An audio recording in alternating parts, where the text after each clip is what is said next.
Let me start by telling you about a dream that I had recently. I dreamt that my grandfather died, my mother's father, who died when I was 5. My mom and I went to see him. He was lying beautifully in this brightly lit room. And I remember thinking, should I take a photograph? I knew I didn't have my camera with me. And I remember thinking of borrowing someone's mobile phone and take a picture. But in the end, I didn't, and I don't know why.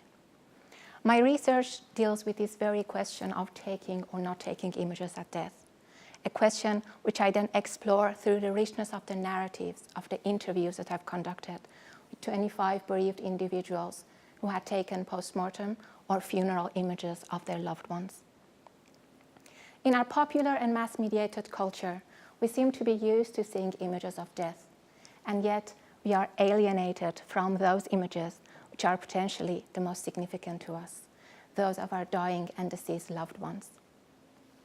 My thesis shows how in 21st century, the digital and mobile phone cameras are reinventing the practice of death and grief photography, which used to be only an accepted part of family photography in the 19th century. It is the intimacy and accessibility of these new media and technologies which have enabled us to bring the images of death and dying back into our everyday practices of family photography, and therefore to challenge the attitudes which had previously banished or repressed them. But my research is also about time and the transition of the meaning and the use of images over time. Do we look at them more or less frequently as the time passes? Or do they become these ambivalent objects we never look at again, but which we find comforting at the same time, just knowing that they are there?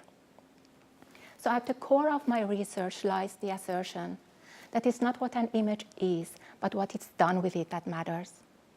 And it is by examining the significance and the variety of the practices of post-mortem and funeral images that I try to contribute, I hope to contribute to a better understanding of all last wishes when it comes to the universally connecting experiences of loss and grief. And in the end, I would like to recall the experience of an interviewee. On closing the coffin of her loved one, she said, "I was horrified when I realized that I would never going to see his beautiful face again." That's why it was so comforting to take these last pictures just before the coffin was closed. Thank you.